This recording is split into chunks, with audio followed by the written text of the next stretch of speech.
रात का सन्नाटा चारों ओर फैला हुआ था। ट्रक हाईवे पूरा सुनसान था। चारों ओर ठंड से हाड़ कपा देने वाली ठंड चल रही थी। हाईवे के चारों ओर घना जंगल था। उसी हाईवे पर एक मर्सिडीज दौड़ रही थी। उसमें 3 लोग सवार थे, राहुल, निधि और उनकी 10 साल की बेटी तानिया। राहुल अपने दोस्त सैफ के घर ईद की पार्टी में शामिल होने के लिए गया था और पार्टी करके घर लौट रहा था। निधि ने मुस्कुराकर ड्राइव करते हुए राहुल से कहा, कुछ भी कहो राहुल, आज तो ईद की पार्टी में मजा आ गया। हाँ, मेरा दोस्त बहुत ही बिंदास और हंसी मजाक करने वाला व्यक्ति है। मैंने देखा उसके घर पर शहर की एक से एक बड़ी हस्ती थी, मगर फिर भी वो उन सबको इग्नोर करके हमें इम्पोर्टेंस दे रहा था। हाँ, देगा क्यों नहीं, आखिर मेरा दोस्त जो है। सच में राहुल, अमेरिका से इंडिया लौटकर बहुत अच्छा फील हो रहा है। वैसे तुम्हारा दोस्त सचिन अभी तक नहीं आया अमेरिका से? निधि की बात सुनकर राहुल चौंक कर बोला, ओह शिट यार, उसका फोन आया था कि वो इंडिया आ रहा है। उसने बोला था कि मुझे एयरपोर्ट पर पिक कर ले। निधि बहुत नाराज होगा वो। कोई बात नहीं, उससे बोल देना कि तुम्हें बिल्कुल याद नहीं रहा और फिर तुम्हें सैफ की इनवाइट की हुई ईद पार्टी में भी तो शामिल होना था। निधि ने इतना बोला ही था कि उसकी बेटी तानिया ने अपनी माँ की ओर देखकर कहा, मुझे भूख लगी है माँ, और प्यास भी। तानिया की बात पर निधि ने बुरा सा मुंह बनाकर उसकी ओर देखकर कहा, पार्टी में तो इतना खाया था तुमने, फिर भी भूख लगी है। निधि की बात पर तानिया ने मासूम सा चेहरा बनाकर कहा, कोई बात नहीं मम्मी, मुझे पानी ही पिला दीजिए। कितनी बार बोला है मुझे मम्मी मत बोला करो। पानी अभी नहीं है, आगे जाकर कोई शॉप पड़ेगी तो बोतल खरीद के दे दूंगी। निधि की बात पर राहुल ने मुस्कुराकर कहा, छोटी बच्ची है निधि, इतना नाराज होना सही नहीं है। राहुल ने इतना कहा ही था कि अचानक एक काली परछाई राहुल की कार के सामने आकर खड़ी हो गई। राहुल के पैर अचानक ब्रेक पर पड़ गए। गाड़ी तेज रफ्तार में थी। ब्रेक अचानक लगने से पलटते पलटते बाल बाल बची थी। राहुल के चेहरे पर भयानक ठंडी में भी पसीने की बूंद टपकने लगी। वो दोनों कार से बाहर निकल आए। निधि ने डरते हुए कहा, आखिर कौन था ये? ऐसा लगा जैसे कि कोई भयानक काली परछाई मेरे कार के सामने आकर खड़ी हो गई हो। वह दोनों काली रात के सन्नाटे में इधर उधर देखने लगे। तभी निधि को एक घने पेड़ के पास दो चमकीली हुई आंखें दिखाई दी। उसकी आंखें बिल्कुल भेड़ियों की तरह लग रही थी। निधि ने चीखते हुए राहुल से कहा, राहुल देखो कौन है वो, जल्दी से गाड़ी में बैठो, मुझे बहुत डर लग रहा है। राहुल ने उस तरफ देखा तो उसके रोंगटे खड़े हो गए। वो दोनों गाड़ी के अंदर बैठने ही वाले थे कि अचानक एक अजीब सा चेहरा वाला भयानक सा आदमी बिजली की रफ्तार से उनके सामने आकर खड़ा हो गया। राहुल ने देखा कि उसका चेहरा बिल्कुल सड़ा हुआ था और उसकी आंखें भेड़िए की तरह चमक रही थी। उसके लंबे लंबे बाल उसके कंधे तक आ रहे थे और उसके दांत भेड़िए की तरह बाहर की ओर निकल रहे थे। हाथों की जगह नुकीले पंजे थे। राहुल को देखकर अजीब से अंदाज में हंसने लगा, मगर जैसे ही राहुल की नजर उसके कपड़ों पर गई, राहुल की आंखें फटी की फटी रह गई। वो हकलाते हुए बोला, भाईजान, भाईजान, मुझे माफ कर दो, मुझे छोड़ दो। राहुल ने इतना कहा ही था कि अचानक उस अजीब से दिखने वाले भयानक आदमी ने अपने पंजों से राहुल की गर्दन कसकर पकड़ ली और एक ही सेकंड में उखाड़ कर जमीन पर फेंक दी। राहुल के धड़ से लाल रंग का खून का फुहारा फूट पड़ा। इस भयानक मंजर को देखकर निधि के गले से एक जोरदार चीख निकल गई।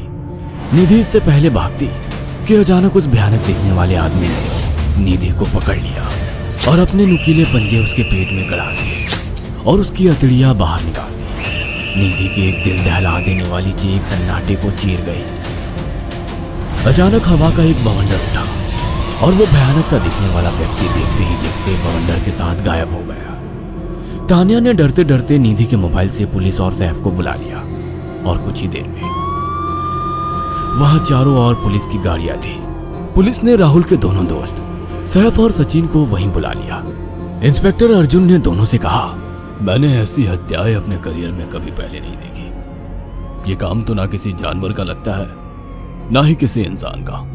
सचिन कपकपाती हुई आवाज में बोला, आप कहना क्या चाहते हैं? कुछ कह नहीं सकता। जिस किसी ने भी इन दोनों को मारा है उससे एक बात तो साबित होती है कि वो इन दोनों से हद से ज्यादा नफरत करता था। अब सारी सच्चाई तो ये बच्ची ही बता सकती है। इतना बोलकर इंस्पेक्टर अर्जुन तानिया के पास चला गया, जो बेहद डरी हुई थी। तानिया ने आंखों देखी सारी घटना इंस्पेक्टर अर्जुन को बता दी। तानिया की बात सुनकर इंस्पेक्टर अर्जुन कंफ्यूज चेहरा लेकर मोबाइल पर किसी से बात करने लगे। सचिन इंस्पेक्टर के पास आ गया और सैफ भी डरता हुआ इंस्पेक्टर अर्जुन के पास आकर बोला, क्या हुआ इंस्पेक्टर? तानिया ने क्या बताया? उसने जो बताया वो काबिल यकीन नहीं है। उसकी बात पर किसी भी तरह से यकीन नहीं किया जा सकता। फिर भी कुछ तो बताया इंस्पेक्टर। हाँ, उस बच्चे के मुताबिक एक भूत ने निधि और राहुल को बड़ी बेदर्दी से मारा है। इंस्पेक्टर की बात सुनकर दोनों बुरी तरह से चौंक गए। क्या मतलब है इस बात का? बच्ची बेहद डरी हुई है। हम आगे की तफ्तीश जारी रखेंगे। निधि और राहुल तो चले गए, अब तानिया को मैं रख लूंगा। नहीं नहीं, राहुल मेरा अच्छा दोस्त था। तानिया अब मेरे साथ रहेगी। देखिए, बच्ची के माँ बाप अब इस दुनिया में नहीं है और आप दोनों भी शादीशुदा है। मुझे नहीं लगता कि आप दोनों बच्ची की सही से देखभाल कर सकते हैं। मेरी कोई औलाद नहीं है। मैंने अपनी पत्नी को फोन कर दिया है, वो भी IPS ऑफिसर है। ये बच्ची आज से मेरे साथ रहेगी। उसका मासूम चेहरा मेरे दिल में उतर गया है। अब तुम दोनों जा सकते हो। पूछताछ के लिए मैं जब भी तुम्हें बुलाऊं तुम दोनों आ जाना। इंस्पेक्टर ने ये बात बोली ही थी कि अचानक वहां पर मौसम बदल गया। चारों ओर काली घटाएं छा गई और एक भयानक बवंडर उठा और देखते ही देखते सब पुलिस वालों के सामने वो भयानक चेहरे वाला आकार सबके सामने खड़ा हो गया। उसको देखकर सबके रोंगटे खड़े हो गए। देखते ही देखते उसने अपने भयानक पंजे सैफ की आंखों में डालकर उसकी आंखें निकाल ली। सैफ ने चीखते हुए वहीं दम तोड़ दिया। उस भयानक आदमी को देखकर सचिन उसके पैरों पर गिर गया। तुम तो भाईजान से कपड़े पहने हो। मैं समझ गया, तुम भाईजान हो। मुझे माफ कर दो भाईजान, मुझे यहाँ से जाने दो। मैंने कुछ नहीं किया था। वो भयानक चेहरे वाला गुर्राते हुए बोला, बता इन सबको कि ये सब इतनी भयानक मौत क्यों मरे। सचिन दौड़ता हुआ इंस्पेक्टर अर्जुन के पास गया और बोला, मैं जानता हूँ इसने इन तीनों को क्यों मारा। इसका नाम भाईजान था। जब ये जिंदा था ये किसी का भाई किसी की जान था। बहुत साल पहले ये हम सबका बहुत अच्छा गहरा दोस्त और बिजनेस पार्टनर था। ये सबकी बहुत मदद किया करता था। इसकी प्यारी सी बेटी थी तानिया, जो इस वक्त कार के अंदर बैठी हुई है। ये इसी की बेटी है। भाईजान अपने सारे पैसों से एक बहुत बड़ा हॉस्पिटल खोलना चाहता था जिससे गरीबों का मुफ्त इलाज किया जा सके, मगर हम तीनों इसके लिए तैयार नहीं थे। हमारी नीयत उसकी दौलत पर खराब थी और एक दिन हम सब धोखे से ईद के दिन भाईजान को यहाँ ले आए और इसे मारकर फेंक दिया। तो फिर तुम सबने इसकी बेटी को क्यों जिंदा छोड़ दिया? हमें बाद में पता लगा कि भाईजान ने सारी जायदाद अपनी बेटी के नाम कर दी है, इसीलिए हमने भाईजान की पत्नी को भी मार दिया। और तानिया का तुम 18 साल की उम्र पूरी करने का इंतजार कर रहे थे ताकि सारी जायदाद अपने नाम करा सको और बाद में उसे भी ठिकाने लगा सको। इसी के लिए तुम दोनों इस मासूम बच्ची को अपने साथ रखने की जिद कर रहे थे। जी, आपने बिल्कुल सही कहा।